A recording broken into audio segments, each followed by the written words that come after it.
Himmatnagar collector કચેરી ખાતે corona વાયરસને લઈને મુલાકાતીઓ માટે પ્રવેશબંધી કરવામાં આવી છે। હિંમતનગર કલેક્ટર કચેરી ખાતે કોરોનાને લઈને હવે મુલાકાતીઓ માટે પ્રવેશબંધી ફરમાવી દેવામાં આવી છે। આજે સવારથી જ કલેક્ટર કચેરી આગળ રેવન્યુ તલાટી સહિત કર્મચારીઓને ઊભા રાખવામાં આવ્યા હતા અને કલેક્ટર કચેરીના અધિકારીઓ અને કર્મચારીઓને પ્રવેશ આપવામાં આવ્યો હતો। નોંધનીય છે કે લોકો કામ અર્થે કલેક્ટર કચેરી આવતા હતા તેમના દરવાજાથી સલાહ સૂચના આપી પરત મોકલવામાં આવતા હતા, જેને ખેડબ્રહ્માના ધારાસભ્ય અશ્વિન કોટવાલે સખત વાંધો ઉઠાવ્યો હતો। વળી ગેટ આગળ થર્મલ ચેકિંગ પણ કરાતું હતું। જોકે થર્મલ ચેકિંગ કરવાની કામગીરી આરોગ્ય કર્મચારીઓએ કરવાની હોય, જ્યારે અહીં પટ્ટાવાળા થર્મલ ચેકિંગ કરતા હોવાનું બહાર આવ્યું હતું, જેને લઈને વિવાદ સર્જાયો હતો। ત્યારે અંતે આજે હિંમતનગર કલેક્ટર કચેરી ખાતે કોરોનાને લઈને હવે મુલાકાતીઓ માટે પ્રવેશબંધી ફરમાવી દેવામાં આવી છે।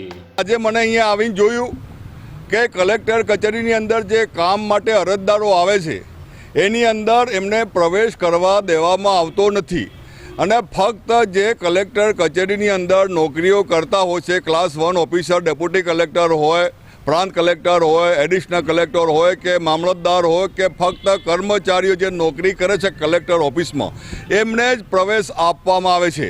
ત્યારે જે અરજદારો દૂર દૂરથી પોતાની કોઈ કામ અર્થે જ્યારે અહીંયા આવતા હોય છે ત્યારે એમને ધક્કા ખાવા પડતા હોય છે। હું કલેક્ટરશ્રીને અને સરકારશ્રીને કહેવા માગું છું કે જો આવું કોઈ અરજદારો આવતો હોય અને એમને ગેટમાંથી જો બહાર કાઢવા હોય તમારે તો એના માટે જાહેરનામું બહાર પાડવું જોઈએ અને લોકો દૂર દૂરથી પોતાના કોઈ કામ અર્થે આવે છે અને આવી રીતના ગેટ ઉપરથી કાઢવામાં આવે છે એના સામે મારો સખ્ત વિરોધ છે અને કલેક્ટરશ્રી આ કરતાં પહેલાં એનું જાહેરનામું બહાર પાડવું જોઈએ અને વાત કરવી જોઈએ।